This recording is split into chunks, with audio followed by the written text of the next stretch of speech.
inquiry is not about you going through a list, through a script in a way in which it's robotic. It's about you. In a call center, that script is there because you want it to be repeatable. You want it to be compliant. You want it to be scalable. You know that those words and the way they're said is because it's a best practice. But how do you take what is written and how do you make it your own and how you actually say it? How do you say it and mean it in a way that allows you to gather information because you want to understand, because you want to learn, not because you just want to do something transactional? So some of the things you do when you don't want it to be about an interrogation is, one is you really have to step back and you have to understand that this is not about the answers in and of themselves. It's about the person. Then it's the answers. Because the answers by themselves, the way you ask, how you ask those questions, the way you say them, may cause that person not want to answer or not answer in the right way or give you a different answer than they would have given you otherwise. Also, inquiry is about pacing. It's about knowing when to ask a question, what type of question to ask, and when to be quiet, and when to listen, and wait to create pauses. Because sometimes people have thinking when they're trying to say something, and we're so quick to come in and just ask our next question, get our next thing done. I need to get this call done quickly. I need to get this interaction done because I have a meeting in 5 minutes, right?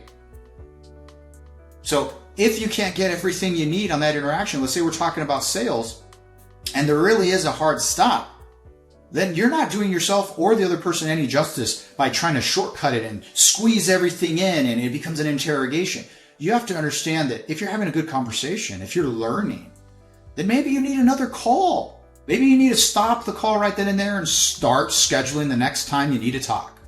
Instead of it going from great conversation, now I need to make it about me and I need to do all this other stuff that I need to finish right now, even at the detriment of a positive conversation. Now, obviously in the contact center, it's a little different because it's not as simple as like, hey, let me just reschedule our conversation. This is a great conversation. I'll talk to you tomorrow when it's more convenient. Some of it obviously is then how do you make sure that when you're asking questions, when you're getting the information you need, how do you shift that into action, right? The whole point isn't for you to just ask 100 questions and then that's it. Some of these things also is those questions guide you to that next step. The questions you ask guide you to saying, yes, this looks like it makes sense. Do I want to make a purchase? Do I want to sign up? Do I want to make a payment? Do I want the product or service? Do I want to engage? So some of the questions are part of the journey. They're part of guiding them through a journey that doesn't have friction.